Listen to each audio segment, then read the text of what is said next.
Students welcome to macro economics class. ഇന്ന് നമ്മൾ discuss ചെയ്യുന്നത് നാഷണൽ ഇൻകം അക്കൗണ്ടിലെ കൺസെപ്റ്റോടെ കൺവേർഷനുമായിട്ട് ബന്ധപ്പെട്ട ഒരു വീഡിയോ ആണ്.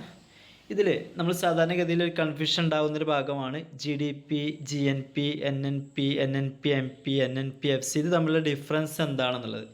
നമ്മൾ മൂന്ന് പോയിൻറ്റോട് കൂടി നമുക്ക് ഈ ഒരു കാര്യങ്ങൾ കൃത്യമായി മനസ്സിലാക്കാൻ പറ്റും. ഈ 3 പോയിൻറ്റ് പഠിച്ചു വെച്ച് കഴിഞ്ഞാൽ തന്നെ നമുക്ക് ഈ ഒരു കൺസെപ്റ്റുകൾ എങ്ങനെ വന്നു കഴിഞ്ഞാൽ നമുക്ക് മനസ്സിലാക്കാനും അതുമായിട്ട് ബന്ധപ്പെട്ടുകൊണ്ടുള്ള പ്രോബ്ലംസ് സോൾവ് ചെയ്യാനും സാധിക്കും. ബേസിക്കലി മനസ്സിലാക്കേണ്ട ഒരു കാര്യം, ഗ്രോസും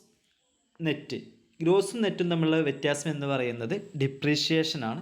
ഗ്രോസിൻ്റെ കൂടെ ഡിപ്രീഷിയേഷൻ ഉണ്ടാകും, നെറ്റിൻ്റെ കൂടെ ഡിപ്രീഷിയേഷൻ ഉണ്ടാവില്ല. അതുകൊണ്ട് തന്നെ ഗ്രോസിൽ നിന്നും ഡിപ്രീഷിയേഷൻ കുറച്ച് കഴിഞ്ഞാൽ നമുക്ക് നെറ്റ് കിട്ടും, നെറ്റിൻ്റെ കൂടെ ഡിപ്രീഷിയേഷൻ കൂട്ടിക്കഴിഞ്ഞാൽ ഗ്രോസും കിട്ടും. അതുകൊണ്ട് GDP-യും NDP-യും തമ്മിലുള്ള വ്യത്യാസം എന്ന് പറയുന്നത് ഡിപ്രീഷിയേഷനാണ്. GDP-യിൽ നിന്നും ഡിപ്രീഷിയേഷൻ കുറച്ചാൽ NDP ആവും, NDP-ൻ്റെ കൂടെ ഡിപ്രീഷിയേഷൻ കൂട്ടിക്കഴിഞ്ഞാൽ GDP കിട്ടും. ജസ്റ്റ് ഒരു എക്സാമ്പിൾ പറഞ്ഞു എന്ന് മാത്രം. നാഷണൽ പ്രോഡക്റ്റും ഡൊമസ്റ്റിക് പ്രോഡക്റ്റും തമ്മിലുള്ള വ്യത്യാസം NFI ആണ്. നാഷണലിൽ NFI ഉണ്ടാവും, ഡൊമസ്റ്റിക്കലി NFI ഉണ്ടാവില്ല. അതുകൊണ്ട് തന്നെ നാഷണലിൽ നിന്നും NFI കുറച്ച് കഴിഞ്ഞാൽ ഡൊമസ്റ്റിക് കിട്ടും, ഡൊമസ്റ്റിക്കിൻ്റെ കൂടെ NFI കൂട്ടിക്കഴിഞ്ഞാൽ നാഷണൽ കിട്ടും. മാർക്കറ്റ് പ്രൈസും ഫാക്ടറി കോസ്റ്റും തമ്മിലുള്ള വ്യത്യാസം നെറ്റ് ഇൻഡയറക്റ്റ് ടാക്സ് ആണ്.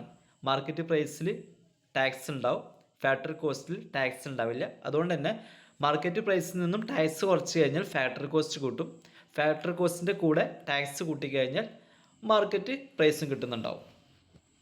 ഇതുമായിട്ട് ബന്ധപ്പെട്ടുകൊണ്ട് നേരത്തെ പറഞ്ഞ അതേ കൺസെപ്റ്റ് തന്നെയാണ് ഗ്രോസ് വാല്യൂ, നെറ്റ് വാല്യൂവിൽ ഡിപ്രിസിയേഷൻ ഉണ്ടാവില്ല, ഗ്രോസ് വാല്യൂവിൽ ഡിപ്രിസിയേഷൻ ഉണ്ടാവും. ഫാക്ടറി കോസ്റ്റിൽ ടാക്സ് ഉണ്ടാവില്ല, മാർക്കറ്റ് പ്രൈസിൽ ടാക്സ് ഉണ്ടാവും. ഡൊമസ്റ്റിക് ഇൻകത്തിൽ NFI ഉണ്ടാവില്ല, നാഷണൽ ഇൻകത്തിൽ NFI പ്ലസ് ചെയ്യുന്നുണ്ടാവും. ഈ 3 കൺസെപ്റ്റുകളാണ് ഇതിൽ ബേസിക് ആയിട്ട് വരുന്നത്. അതുമായിട്ട് ബന്ധപ്പെട്ടുകൊണ്ട് നമുക്ക് ജസ്റ്റ് ഒരു എക്സാമ്പിൾ നോക്കാം. GNP is equal to GDP plus NFI. GDP-യും NFI-യും കൂട്ടിക്കഴിഞ്ഞാൽ ഡൊമസ്റ്റിക് പ്രോഡക്റ്റ് നാഷണൽ പ്രോഡക്റ്റ് ആവും, GNP ആവും. ഇനി GNP-യിൽ നിന്നും NFI കുറച്ച് കഴിഞ്ഞാൽ GDP ആവും. NDP is equal to GDP minus depreciation. GDP-യിൽ നിന്ന് ഡിപ്രിസിയേഷൻ കുറച്ച് കഴിഞ്ഞാൽ NDP ആവും. NDP-യുടെ കൂടെ ഡിപ്രിസിയേഷൻ കൂട്ടിക്കഴിഞ്ഞാൽ GDP കിട്ടും. നേരത്തെ പറഞ്ഞ പോലെ തന്നെയാണ്. അതേപോലെ തന്നെയാണ് NNP-യുടെ കൺസെപ്റ്റും വരുന്നുണ്ടാവുക. Net national product, GNP minus depreciation. അപ്പോൾ ഈ 3 കൺസെപ്റ്റുകൾ കൃത്യമായിട്ട് പഠിച്ചു കഴിഞ്ഞാൽ നമുക്ക് ഈ ഒരു ഇതുമായിട്ട് ബന്ധപ്പെട്ടുകൊണ്ടുണ്ടാവുന്ന പൊതുവെ ഉണ്ടാകുന്ന കൺഫ്യൂഷൻസ് ഇല്ലാതെയാക്കാൻ പറ്റും. അഥവാ ഗ്രോസും നെറ്റും തമ്മിലുള്ള ഡിഫറൻസ് ഡിപ്രിസിയേഷനാണ്. നാഷണലും ഡൊമസ്റ്റിക് പ്രോഡക്റ്റും തമ്മിലുള്ള വ്യത്യാസം NFI ആണ്. മാർക്കറ്റ് പ്രൈസും ഫാക്ടറി കോസ്റ്റും തമ്മിലുള്ള വ്യത്യാസം നെറ്റ് ഇൻഡയറക്റ്റ് ടാക്സ് ആണ്. Thank you.